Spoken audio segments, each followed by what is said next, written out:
ಜಿಲ್ಲಾ ಹಳ್ಳಿಕಾರ್ ಸಂಘದ ವತಿಯಿಂದ ಸಮುದಾಯ ಭವನ ಹಾಗೂ ಕೃಷ್ಣ ದೇವಸ್ಥಾನ ನಿರ್ಮಿಸಲು 2 ಎಕರೆ ಜಮೀನು ಮಂಜೂರು ಮಾಡಿಕೊಡುವಂತೆ ಅಪರ ಜಿಲ್ಲಾಧಿಕಾರಿ ರೂಪಾರವರಿಗೆ ಮನವಿ ನೀಡಲಾಯಿತು.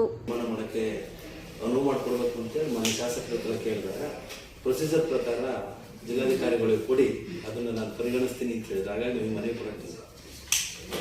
ಚಿಕ್ಕಮಗಳೂರು ಜಿಲ್ಲೆಯಲ್ಲಿ ಬಹಳಷ್ಟು ಜನರು ಹಳ್ಳಿಕಾರ್ ಇದ್ದು ತಾಲೂಕಿನಲ್ಲಿ ನೂರಾರು ವರ್ಷಗಳಿಂದ ಸಾವಿರಾರು ಹಳ್ಳಿಕಾರ್ ಕುಲ ಬಾಂಧವರು ವಾಸ ಮಾಡಿಕೊಂಡು ಬರುತ್ತಿದ್ದು, ಅದರಲ್ಲೂ ನಗರದಲ್ಲಿ ಹೆಚ್ಚಾಗಿ ಕೋಟೆ, ಹೊಸಮನೆ, ಹಿರೇಮಗಳೂರು ಗ್ರಾಮದಲ್ಲಿ ಮೂಲ ನಿವಾಸಿಗಳಾಗಿ ಚಿಕ್ಕಮಗಳೂರು ತಾಲೂಕಿನ ಅತ್ಯಂತ ಸುಮಾರು 2,000ಕ್ಕೂ ಹೆಚ್ಚು ಹಳ್ಳಿಕಾರ್ ಕುಲ ಬಾಂಧವರು ವಾಸ ಮಾಡಿಕೊಂಡು ಬರುತ್ತಿದ್ದಾರೆ ಎಂದು ಸೋಮಣ್ಣನವರು ಹೇಳಿದರು.